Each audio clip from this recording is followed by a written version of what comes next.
On today's episode of the True Craft Podcast, we sit down with Tim Barnes, founder of Black Tooth Brewing in Sheridan, Wyoming.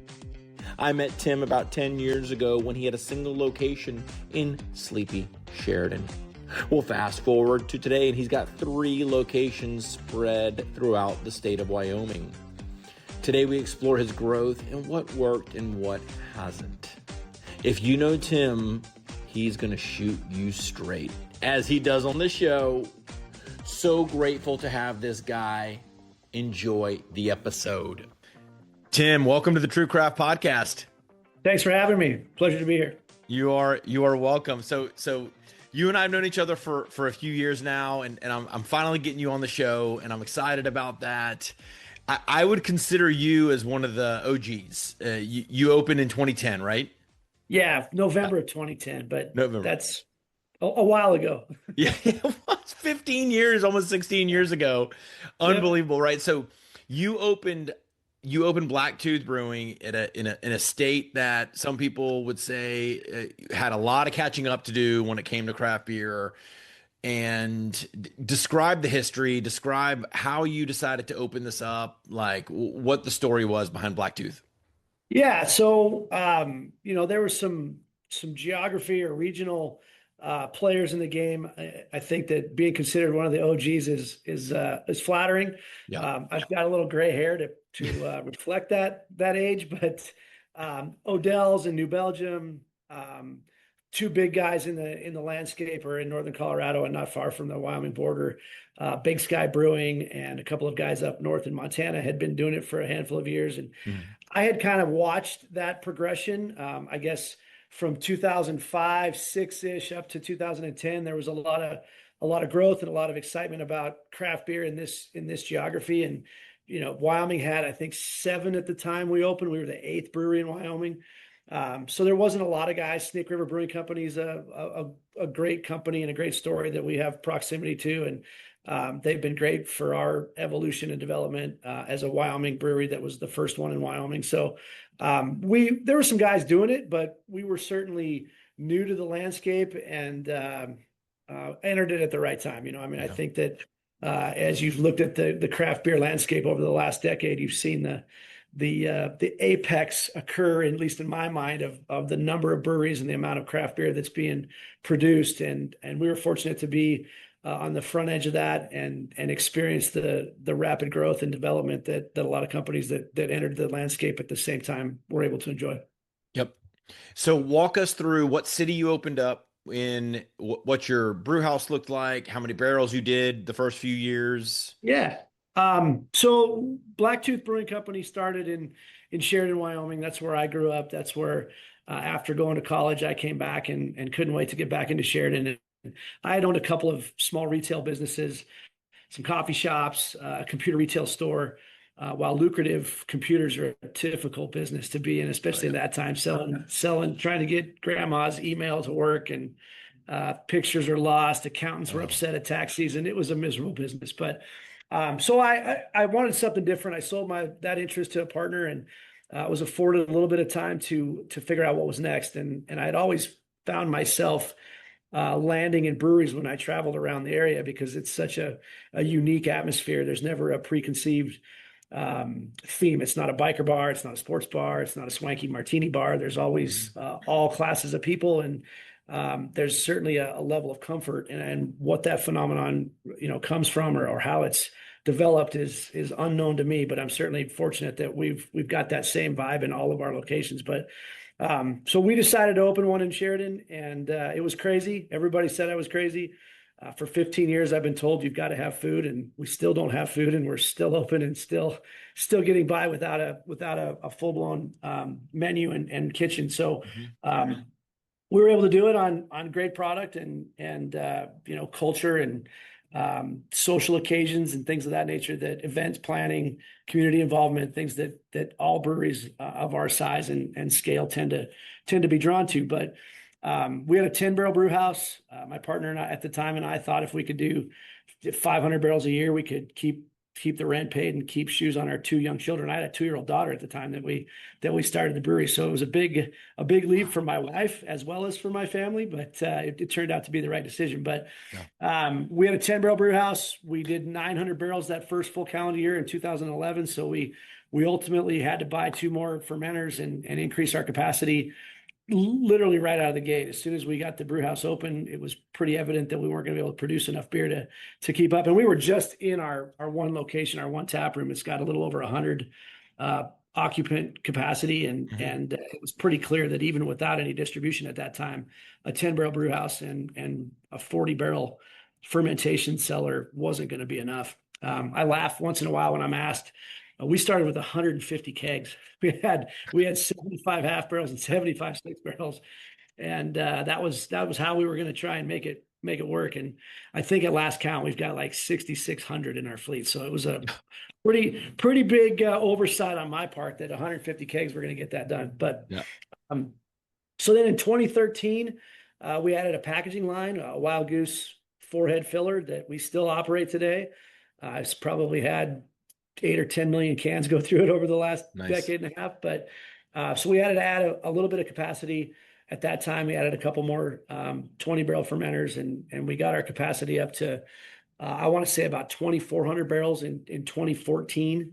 At that time, we decided that we needed to expand our distribution footprint. We were only in the 5 counties of Northeast Wyoming, so roughly a population of about 60,000 people in those 5 counties. So we made a conscious decision to go out and borrow a bunch of money and raise some capital and beg, borrow, and steal from our family and friends to try and build a almost $8 million expansion in 2015. We started that process in 2014, tore down a building that we were using inside of our original footprint to host parties, wedding receptions, something I would never encourage anybody to do. Brides and their mothers are horrible, but you should probably edit that piece out. Anyway, we tore down that space and we took that footprint and we chose to put in a 30-barrel brew house, 30-barrel 4-vessel brew house, Sprinkman brew house. Our cellar capacity was 6 90-barrel fermenters, so roughly 540 barrels of fermentation space when we opened. We've since added 2 120s, 2 90-barrel lagering tanks. I think our total cellar now is about 1,200 barrels. So we, at that time, decided to rebrand. We went with a whole new logo, new branding, marketing, development. We went to 5 states of the Northern Rockies, Montana, South Dakota, Nebraska, all of Wyoming, and Colorado. So we were chasing a lot of territory and a lot of geographic miles, some of which proved to be very successful markets, and some that we've retracted out of as time's gone on that just didn't make a lot of sense. So that's the progression of Black Tooth, and at that time we just had the one location, the single tap room in 2015 here in Sheridan. So we've been fortunate to occupy this space from the very beginning, and happy that Sheridan's still our home. Yep. How many barrels will you produce in 2026 estimate? About 8,500 to 9,000. We've got capacity for a bit more than that, but that's the target. 8,500 is a pretty good number for us in terms of being sustainable. Obviously, there's been some contraction in this business, and we're not exempt from that. Certainly, we've seen some contraction in markets that we've been in a long time, and trying to create different velocity in different places to recreate that or revive that velocity. But 8,500 is an okay number. Yeah. If it's a combination of our tap room revenue and selling beer inside of our tap rooms, as well as the distribution footprint, the blended profit margin is enough to justify 8,500 barrels is an okay spot. Yeah, that's great. I'll tell you, in 2026, from the data that we have, 8,500 plus is large. You are considered a large brewery now, and I would say the folks doing 2,500 are approaching the large category. We've spoken at about 44 conferences this year, and we never realized how many breweries are producing under 1,000 barrels a year. Yeah. on a super small system. So big learning lesson for us. And so when I talk to a brewery doing 3,000 barrels a year, my ears peak up. When I hear a brewery doing 8, 10, 15,000, I get really interested because, like you said, there are market forces that are affecting it. But yeah, you got to blend both channels, really, taproom and distro. Yeah, we were, to finish the thought there on our evolution, in 2019, it started to feel really difficult. Our geography and our footprint had gotten to a space where the further east or west we went, the less traction we got. Hmm. Omaha, Nebraska is a perfect example. Omaha, Nebraska is a great beer city, a great craft beer city. Both it and Lincoln. And we've been fortunate to win 120 medals at national and international competition over a decade and a half. So Sour Bronc Brown is a fantastic beer that's won 25 times, 4 or 5 times at GABF, twice at the World Beer Cup. It's not a beer that anybody should question its value, and you market that and you brand off of that. But if it didn't have a Cornhusker on it, Chris, it didn't move in Nebraska. It didn't Yeah. matter if it was $1 less a 6-pack. The quality of the product, the price of the product, the things that you have control over in those geographies didn't resonate. So a bit fortuitous for us in that COVID happened the following year. We were already scaling back and bringing back our geographic footprint to something a little more manageable, and the 100 miles so Wyoming and 100 miles of the Wyoming border has always kind of been our model or our concept in terms of distribution footprint. So that was a bit, again, we were right place at the right time with COVID occurring and already needing to scale that back. So we had made a conscious decision as a business model to try and find a second location for a tap room and brewery. In Wyoming, you have to produce 50 barrels in order to have a microbrewery license. So in each one of our locations, we have a small system. We took our original 10-barrel system that wasn't being utilized in Sheridan, and we moved it down into our Cheyenne location, which made opening that one a lot less expensive, given that you had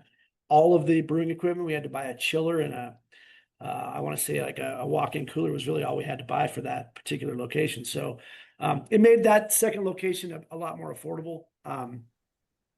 So we really made a fundamental shift in terms of what we were trying to chase.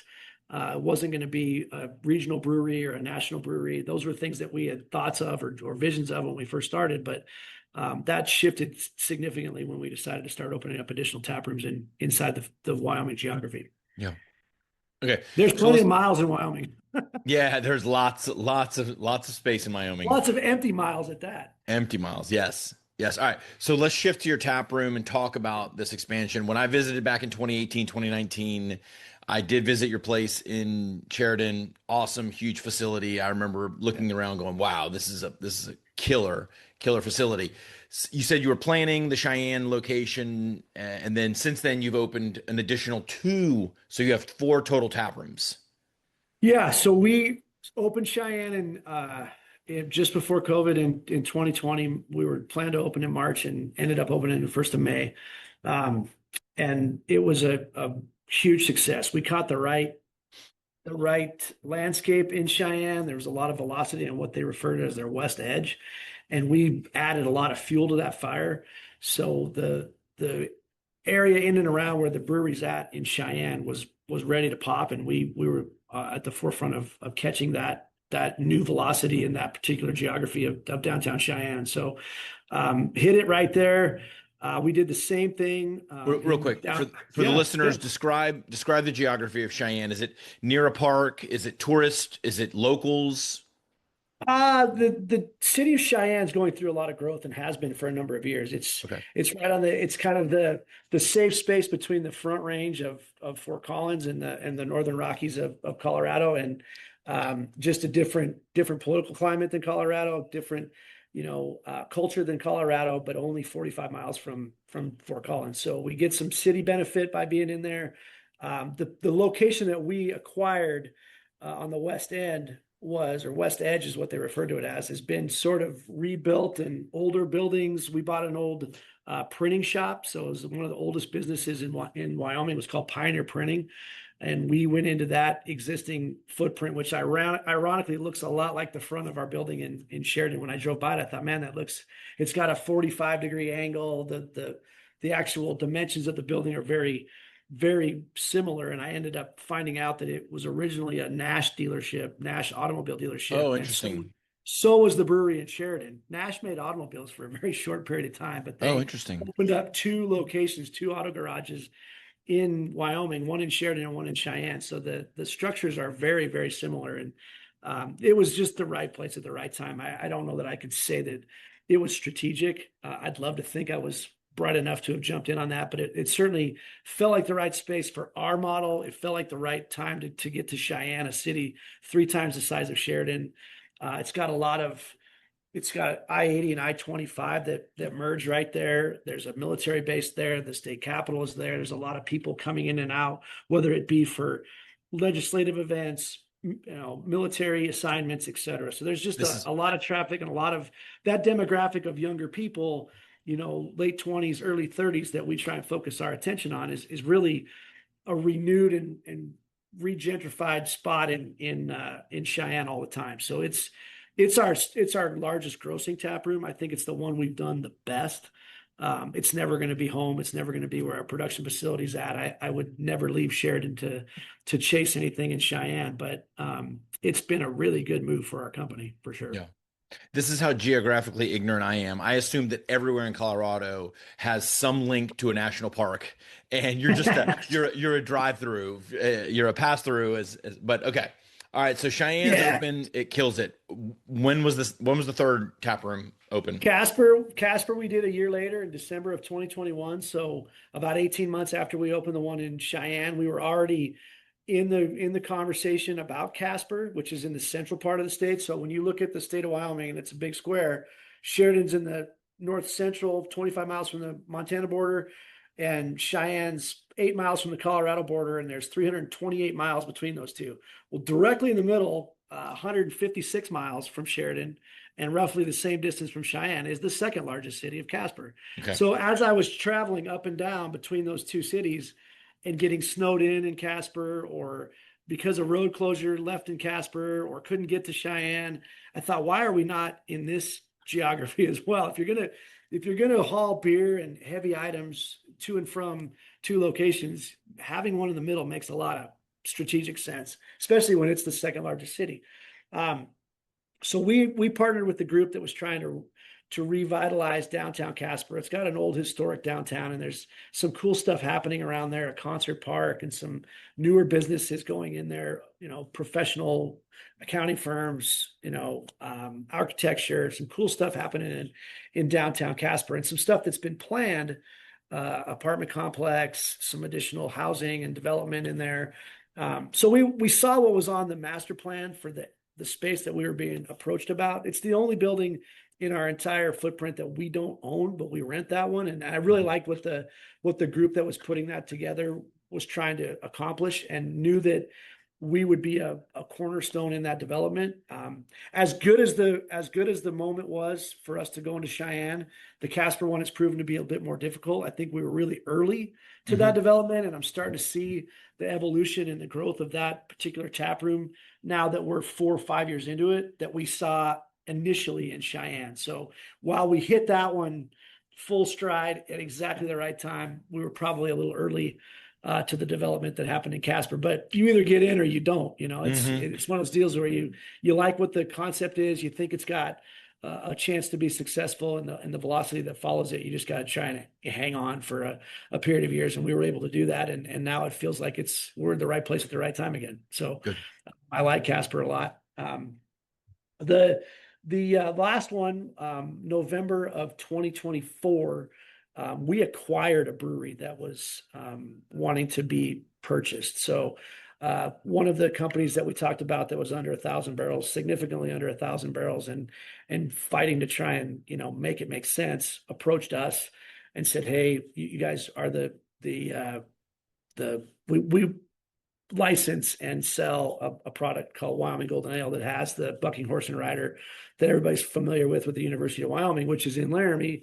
it made some sense for us to have a location and a tap room down there if we were going to have that brand and chase that particular opportunity to be Wyoming's chosen licensed product for the football team and the basketball team and all the things with regards to the University of Wyoming. Having a tap room in Laramie made some decent sense. So it was not something I was seeking so much as it was the right time for us to seek out another opportunity. And it's a very small tap room. It's not the same model. So we have 106 occupants in Sheridan, 138 in Cheyenne, and like 96 or 97 in Casper. So they're all in and around 100 occupants is what the capacity is. Laramie's 38. So it's a different model. We've got 8 tables in there and a bar. It's just not, it's different. So when you look at the P&L for those companies, I have to always pause and think, okay, $1,000 in that tap room is the equivalent of $3,000 in one of the other ones, because you can only get so many bodies in there. So right. Laramie's got some cool stuff going on in and around the downtown area that we're in a real historic building.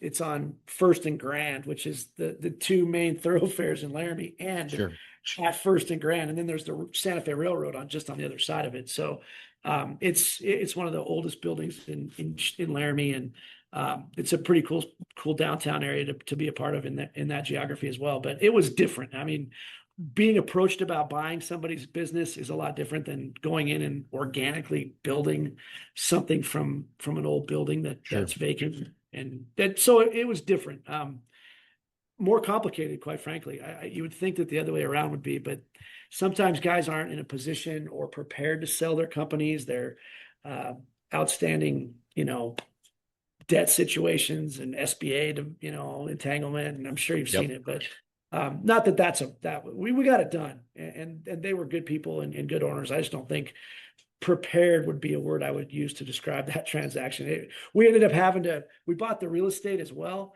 And the real estate had never been divided between their currently and existing coffee shop and the brewery space that they held. So we had to legally divide that, which is a complicated issue. And then once legally divided, it triggered a bunch of ordinance stuff with regards to new footprint. And we had to ask for a variance because there needed to be a 3-foot setback. Well, you can't move that structure. So we had to go to planning. It took us longer to open that location under the Black Tooth heading than it did to build one from scratch. But that's okay. Sometimes you learn along the way. Totally. But when you say planning, I just freak out. Or ordinance, that's where it all stops for me. All right. Yeah. So I'm going to say you're a bit of an anomaly, right? You've done this expansion. A lot of breweries have done these expansions, but you're the first I've ever spoken to who has done it without a food component in the second, third, etc. locations. What do you do about food? Why have you resisted it? Talk to me. Well, I don't know that I would say I've resisted it. The initial model, we felt like we were going to try and make the best beer we could. It's what we knew. It's what our group felt like the city of Sheridan was seeking, and what we felt like we would excel at. And a long time ago, a friend of mine said to me, sometimes companies fail because they can't clarify what they're offering. Clarity of offering is a concept that's lost on a lot of U.S. companies. We were just going to do beer, and if we couldn't make it on beer, we weren't going to be successful. We actually opened our own food truck. So one of our taglines and intellectual property that we hold at a federal level is "Drink the West." Right? It's a tagline that's on all of our cans. It's on every piece of merch we have. "Drink the West" is something that we use in our leadership team meetings. It guides some of our decision making. It's something that we hold very close. And we decided to do a food truck that had grilled cheese and nachos called Melt the West. And we branded up a trailer and spent $70,000 or $80,000 on a fully prepared food trailer and got somebody in to operate it. And we learned pretty quickly, Chris, that we're not very good at food. So it was, we did it for roughly a year. We went through a really good season in the summer and made a few bucks, and moving that trailer around and dealing with water and dealing with electricity and being inside of that space is not something that people really want to really want to do unless it's their livelihood. Like you can't get people from the brewery space or servers from inside of our tap rooms to go out into that trailer and build sandwiches. It wasn't something that we could get our Right. staff to get behind. And we still own a $80,000 trailer that's parked at a partner's land spot. So we have enough traction. I mean, I think that in our chosen locations, we're in pretty high profile places. Got it. So having food trucks in this geography and in these cities wanting to be in front of Blacktooth puts us in a pretty nice leverage position. We don't charge anybody to come and put their food trailer out in front, but it lends to us having a food element. Cheyenne doesn't have a problem filling 6 or 7 days a week. We actually turn people away or push them down the calendar in Cheyenne to have a food element. We don't generate any profit from that, Mm-hmm. but certainly we get the benefit of having a food element at our disposal or in conjunction with what we're trying to do. And then when you put on a live music or bingo trivia, something that does generate additional velocity for our tap rooms, Mm-hmm. those food trucks are also able to benefit from those larger volume days. So it's been a good thing for us. I Yeah. think that having a new menu or a different menu or a evolving menu, rotating menu, whatever you want to call it, with all of the different food providers, has been pretty easy for us at least in the 3 cities of Sheridan and Cheyenne and Casper. Laramie's a little different just because it's a smaller venue, but 32 seats, again, like I said, when you look at volume numbers in the P&L, you got to make sure that you cut off 2/3 of it because they just don't have the seats Right. to warrant that. So, we've been fortunate. I don't know that that's a model that I would say is something that every brewery should chase.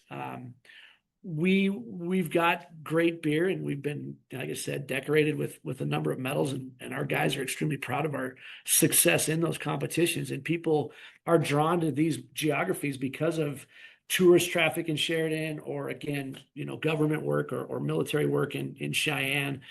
Casper's got a community college there. It's the central part of the state, so they host every state volleyball tournament, state basketball tournament. I'm going there this weekend for state track. It's where you go when you're a Wyoming parent. You chase your kids down to Casper, and if there's a conference for any type of activity, the most centrally located city in Wyoming is Casper, Wyoming, and you get traffic because of those things. So, and the University of Wyoming is an easy one because the university is right there, right? I mean, Sure.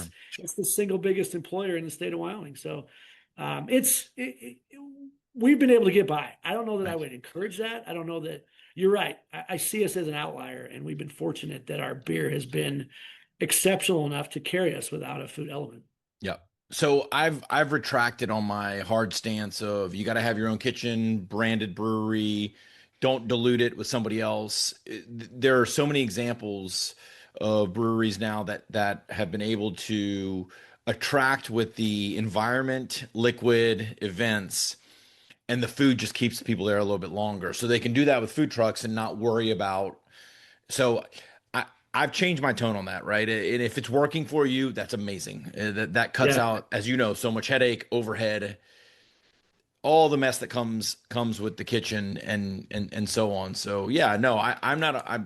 Whatever works for a brewery to keep repeat customers there longer is what I'm about. Yeah, we've tried to seek out some different avenues other than food, whether it's apparel and trying to grow and build a apparel line, or we just launched an app to try and do some stuff with our mug club and create opportunities in our mug club for people to do different things or get new opportunities to brew a batch of beer with our brewers, or have a day where they're on the canning line or whatever. There's just things that people are excited about and want to be involved with, and be local and be engaged and be part of the Black Tooth Brewing Company. And I think we've leaned into that to try and generate loyalty, as opposed to leaning into another product offering that we just weren't very good at. Honestly, I think we identified that pretty quickly. And that's maybe a good thing to know when you've failed, and we were not profitable in that regard. So it was a good learning event for us to try and launch that food truck, and it just wasn't the right thing for Blacktooth, honestly. Got it. Well, Yeah. I mean, you're a testament that it can be done these days, right? You're a testament that it can be done without a food program. I love it. Walk us through your distro journey and tell us where you are today with wholesale. Yeah, boy, that's a interesting question. When you posed it, I had to give this one a lot of thought. I don't know that I'm any closer than I was prior, but uh, we were really limited in what we could do early on. We were at capacity. We thought that was a bad thing as we've grown and evolved. I think that being at capacity is a good thing. Yep. It's like there's two types of commercial real estate: too much and not enough. There's never the right amount, right? You either have too much and you're trying to figure out how to pay for it, or you don't have enough and you don't know where to put anything. So I think that our distribution journey was, again, very limited. We were in 5 counties. We had one distributor in Northeast Wyoming for the first almost 4 years of our evolution. And then when you go in and you borrow money and you get up to your eyeballs in debt and you try and figure out how to pencil that, you got to sell it wherever anybody will take it. Yep. So we had gone into North Dakota for a little while. We had gone into Nebraska, the eastern part of Nebraska, like I said, Omaha and Lincoln. We had dabbled in Colorado. I mean, it was just a geography I knew we were never going to see a lot of velocity, and just because of the number of competitors in that space. But we were okay. We did all right. We still do all right in northern Colorado. It's not what we're going to make our bread and butter. It's too hard to compete with those guys and the capital they have and the longevity that they have and the fact that they're local, right? We're always going to be on the other side of the border. Yep. So we leaned into the idea that we were going to try and be Wyoming's brand. We federally trademarked the official beer of Wyoming, and that was one of our core values, is to be the iconic beer brand of Wyoming. And I think we've achieved that type of trajectory in Wyoming. I don't know that we've accomplished being iconic, but certainly we're recognized as one of the early players in the game, and having a product that's been consistently excellent. And we have, the lion's share of the tap handles in every city that we occupy, over our competitors. So I think we've accomplished that type of velocity in our brand. But we had to make a fundamental decision that we were going to try and focus on Wyoming. Now, some breweries in larger cities have the latitude to work inside of a geography of 15 or 20 square miles. We've got 650 square miles of Wyoming. Right. So it's different geography, and there's limitations in that, right? I mean, it's not an easy product to ship. It's expensive, it's heavy, it's perishable. There's a lot of reasons why this model maybe doesn't make a lot of sense in Wyoming, and the number of drinkers, like you right, have very few drinkers there. Yeah. 525,000 people is roughly the population of Wyoming. So, Yeah. I mean, I don't know what your geography looks like, but it's not a big city in Nope. most places. So we've got to have a dominant place to make it make sense. But of the 8,500 barrels, we'll do roughly 1,500 of them in our tap rooms. The other, it's probably more like 2,000 now that we have 4. I haven't looked at it in 2026 yet, but it's probably like 1,800, maybe closer to 2,000. So that's 6,500 barrels that we do in distribution. I would say 5,500 to 6,000 of those are inside of Wyoming. We'll That's do the Black Hills of South Dakota is a nice market for us.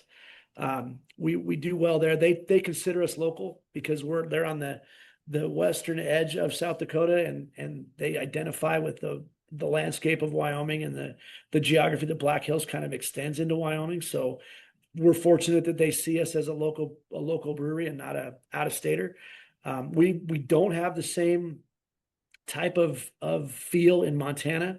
Montana guys want to be Montana guys, and Wyoming guys want to be Wyoming guys, and there's Sure. just no crossing it. I think that border is rougher than the border between the U.S. and Cuba. It's just not a place where you want to cross over and try and promote your product. But we do okay. I mean, we have a handful of distributors up there, and the real geography that we get out of our Montana distribution is into Yellowstone Park. We have a vendor that sells our beer in Yellowstone Park, and 95% of that park is in Wyoming. But if you look at it or you seek out Yellowstone Park, you look like you're going into Montana, and Yep. all of the beer that enters that park enters it through Montana, which is crazy, but it's the way it is. The headquarters of both major concessionaires are located in Bozeman, and all of that beer goes in through the north entrance in Gardner. So you have to play inside of that sandbox in order to get beer into the park. And we've been able to do that and crack that code a number of years ago, and it's a great account for us. So that, I don't know if that answers the distribution journey, but we made a fundamental decision to retract based on what we were finding in Omaha and Lincoln to be extremely difficult. You can go into that geography and into that market, and you can have a place for a period of time, and you buy that place, right? It's marketing, it's events, it's travel, it's, giveaways. And then somebody's rolling in a week later right behind you doing the same thing, and you're no longer relevant. So it's just, it was really difficult to maintain traction in those markets. We had good distribution partners. We had good placements. I felt like we executed it very well, and that our distributor, we were in every Hy-Vee and every supermarket that had beer sales. We were there and present and in the right spots. We just couldn't get the pull off the shelf because it wasn't a Nebraska product. So we again cut that pretty short and said it's not right. We're not going to do this anymore, and ended up retracting that, and it proved to be a very wise decision as well. What's been your approach to wholesalers? Expand on that. What do you mean my approach? Yeah, so I think a lot of younger, cavalier, impatient, because distro is a long game, right? Wholesale is a long game, right? Impatient brewery owners will expect things that are out of reach, will demand things. They set the tone and the relationship off the wrong foot from the beginning. I doubt you did that, right? So what was your approach to being successful with your wholesalers?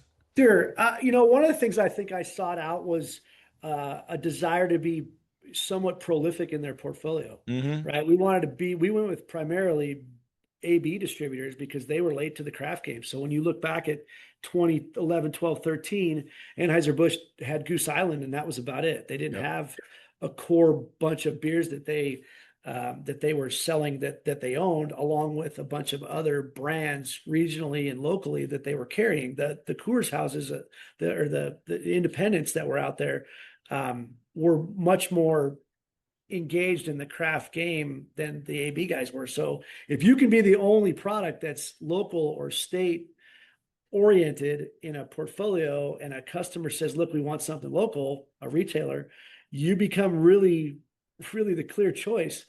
So we were strategic in how we went about that. And I think because of that, we were very dominant in those portfolios. So we were able to, I wouldn't say shove our weight around. We're still not Bud or Bud Light, Busch or Busch Light, which is what most of those guys lean on for all of their revenue. But we were at least we were leveraged in that we were the biggest craft player that they had. So we had really good core brands that fit their identities. Most of our beers were 4.5 to 5% ABV.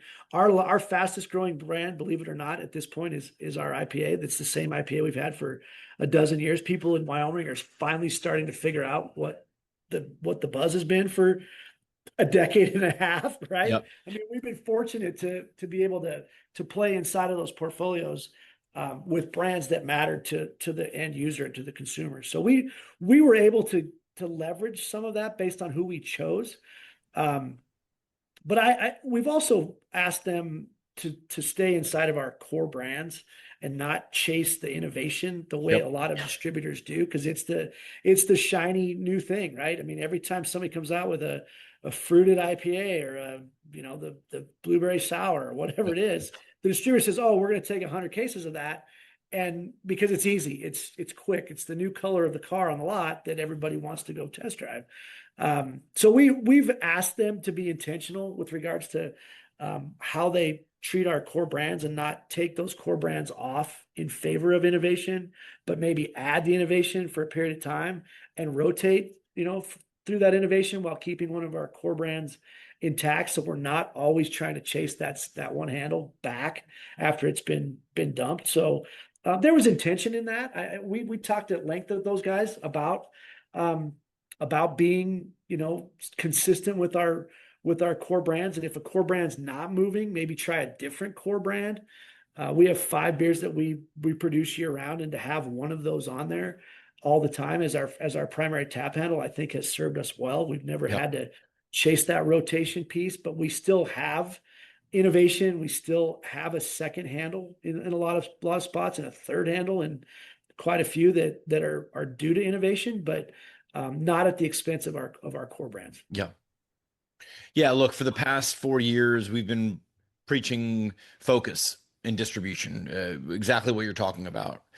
The days of eight styles and 24 SKUs are way gone, should be gone, right? Should be gone. So when you focus, then you can start to build the marketing plan around it, the sales plan, the profile, etc. Yeah. And staying true to that core is so important. Otherwise, yeah, the wholesalers will ask for something new every single time. We've tried to build trust with those guys by sticking to our calendar. We send out our calendar at the ABP in October or early November, and we try and meet every one of those dates and meet every one of those beers to the best of our ability, so that they can trust that what they see on their calendar is what gets delivered, because that's what the big guys do. That calendar goes out, 12 months in advance, at least 8 or 9 months in advance. And they say, hey, Busch Light Apple's coming out on this day, and Busch Light Apple shows up and they're able to go and execute on it. And I've tried to mirror that to some degree and say, look, these are the brands that we're going to do. We have 2 seasonals every year, one in the spring and one in the fall. And then we have 3 or 4 limited release beers that are single buy, single batch, pre-sell. How many cases of this, watermelon sour do you want? And we brew to that extent, plus what we want to have in our tap rooms. And those beers are, when they're gone, they're gone. Yep. So they get 4 of those a year, typically 2 seasonals and our 5 core brands, and that's it. And we've learned that most of those guys, especially in the geography that's a little extended from Sheridan, tend to only take 4 of those core brands, which I'm okay with. The University of Wyoming beer doesn't sell very well in Colorado, right? I mean, that's a geography that's not going to take their competitor and sell or promote that brand. So most of them will take either 3 or 4 of the core brands, and it seems to work for us. I don't want to have 31 beers out there. We've got our brewer in Cheyenne is an exceptional guy. Came to us from Indiana. Was at Metazoa Brewing, who won a Small Brewer of the Year award he was the head brewer there. So he is very innovative, does a lot of fun stuff. And the only drawback for us is that everybody sees all those cool beers going through the Cheyenne tap room. They wonder why we can't get that in Sheridan, or we can't get that in Billings, or wherever the request comes from. But it's, you can mess around with a batch of cookies that's got 12 cookies in it. When you start messing around with 2,000 of them, you better know you're right. So right. It's just not the scale of what we do in Sheridan doesn't allow for some of those beers to be products that we can offer. Now, we've talked about scaling up or packaging in cans some of those beers that show continued velocity, but the innovative piece that we're afforded in Cheyenne is just not something that resonates or translates to something that we can do in Sheridan. So we fight that a little bit, but it's not. I wouldn't trade it. Let's put it that way, Chris. I wouldn't trade what we have for core velocity for what we're missing out in innovation elsewhere. Yeah. No. I get it. I agree with you. So looking forward, what would you say is one thing about today's craft market that some brewery owners may misunderstand? I saw that question too, and I've given it a lot of thought. The reality is, I think some of what's occurred over the last couple of years had to happen. No business cycle goes up and to the right in terms of chart forever. It can't, right? Capitalism's predicated on there being winners and equally importantly losers, and the market was saturated, and the notion that rising tides raises all ships works to a point, but when it's a pool and there's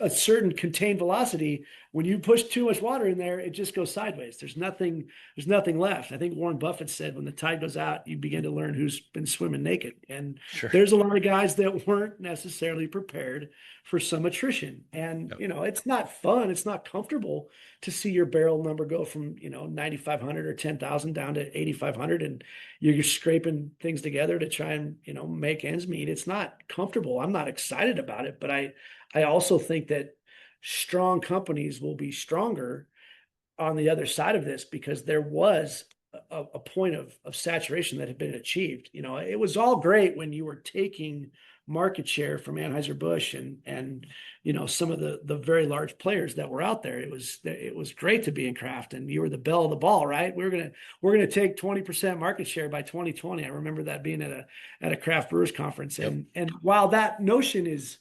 fun to think about, it's a bit fairy tale. So when the craft consumer reached its threshold and there was no more AB share to take, you began fighting inside of your own, group, your own shelf set, and Right.